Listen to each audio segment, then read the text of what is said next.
Tout le monde dans le monde entier le fait déjà. Pourquoi ne pouvez-vous pas? Ce qui compte vraiment de nos jours, ce sont les étapes que vous franchissez pour arriver là où vous voulez être. Ce paradigme devrait être dans votre cerveau à chaque fois. Tout ce dont vous avez besoin est déjà disponible. Si vous regardez attentivement, vous remarquerez qu'ils sont disponibles gratuitement. Il vous suffit d'utiliser votre troisième œil. Inutile de réinventer la roue. Cela peut prendre du temps pour apprendre quelque chose. Les compétences dont vous avez besoin pour accomplir quelque chose. Cependant, si vous avez un objectif de plusieurs millions de dollars pour votre entreprise, vous devez être prêt à consacrer pleinement votre temps et votre cerveau. Trouvez des personnes qui font déjà la même chose et obtenez le mentorat. Apprenez ces choses d'eux. Ce sont des choses qui existaient il y a longtemps et vous perdriez beaucoup de temps à essayer de réinventer la roue. Il faut un vrai travail pour voir clairement une idée et voir le monde différemment de n'importe qui d'autre et l'articuler et le mettre là où il est visible plus différemment que n'importe qui d'autre. De plus, c'est du travail. Ce n'est pas une tâche facile. De plus, vous devriez être prêt à être impopulaire. Vous savez que cela peut toujours être difficile au début. Mais une fois que vous avez commencé à le prendre au sérieux, vous allez au gymnase, vous faites des courses tôt le matin, étudiez et lisez plus de livres, tendez la main aux personnes qui réussissent et tout cela avec passion, c'est à ce moment-là que vous vous rapprochez de vos réalisations. C'est vraiment nul comme c'est dur. Comme vous serez toujours fatigué. Vous le détesterez en premier lieu. Ce sont des choses que vous ne voulez pas faire que vous devez faire. Rester dans vos zones de confort ne vous aidera pas à le faire. Cette mentalité vous aide à surmonter de nombreux obstacles. Les obstacles se présentent sous la forme d'états d'esprit négatifs, de découragement. Rappelez-vous toujours que les luttes sont ce qui vous fait réussir. Malgré à quel point cela peut sembler difficile, essayez-le. Faites-le, c'est tout. Beaucoup de gens le font déjà dans le monde entier. En le faisant, vous créez des opportunités de progrès. Restez simplement dans votre voie, concentrez avant la course et courez de toute votre vitesse.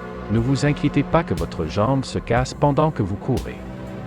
Il suffit de courir sans limitation de vitesse. Tout le monde veut suivre la voie facile. Mais ce que vous devez comprendre, c'est que la voie facile a beaucoup de monde, il y a des embouteillages, il y a des arnaques partout. Mais ce que vous réaliserez, c'est que les milliardaires les plus prospères ont suivi la voie difficile. La volonté de se sacrifier est ce qui compte. Essayez de découvrir comment vous pouvez intégrer davantage de risques dans vos projets. Injectez plus de risques dans votre situation. Avant, je prenais moins de risques et le résultat n'était pas du tout satisfaisant.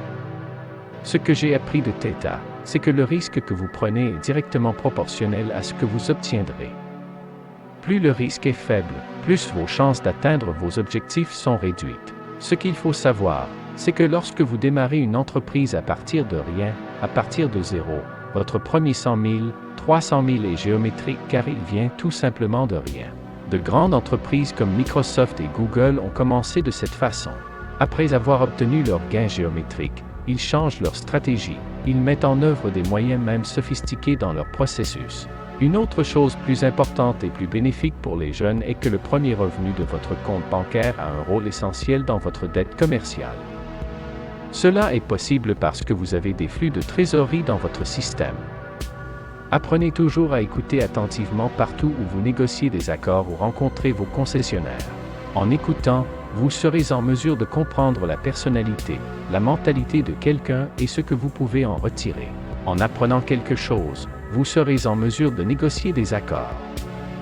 Vous pourriez parfois être la personne la plus intelligente de la pièce et vous ne voulez pas que quiconque le sache. Tais-toi comme si tu ne savais rien. Laissez-les vous apprendre. Vous apprendrez des erreurs que vous avez commises dans votre carrière pendant votre temps. Aucun patron ne voudra parler à quelqu'un qui n'a aucune valeur. Quelqu'un qui ne peut pas fournir de solution. Ceux qui ont un état d'esprit fixe peuvent développer un état d'esprit de croissance en adoptant l'imperfection et en changeant leur vision des défis. Les personnes ayant une mentalité de croissance visent continuellement à s'améliorer et sont donc capables de rompre avec l'autosatisfaction et d'atteindre leurs objectifs. Dans le domaine du professionnalisme, les personnes qui ont un état d'esprit de croissance partagent souvent des informations, collaborent avec d'autres, recherchent des commentaires, essaient d'innover et sont capables d'admettre qu'elles ont mal agi. Ceci est avantageux sur le lieu de travail car il offre une plus grande opportunité de réussir.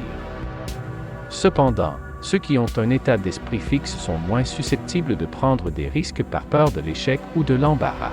En embrassant l'estime de soi, en cherchant à examiner les opportunités et les défis et en faisant confiance au processus de tout ce que vous faites plutôt qu'au seul résultat, vous pouvez mettre fin à vos croyances décourageantes selon lesquelles votre talent et vos capacités sont limités. Les personnes qui ont une mentalité de croissance croient qu'elles peuvent continuer à développer leur talent tout au long de leur vie. Ces personnes sont souvent capables de réaliser plus que celles qui ont un état d'esprit unique, qui croient qu'elles sont nées avec leurs capacités mises en place, et elles n'investissent pas de temps et d'énergie dans l'apprentissage de nouvelles choses.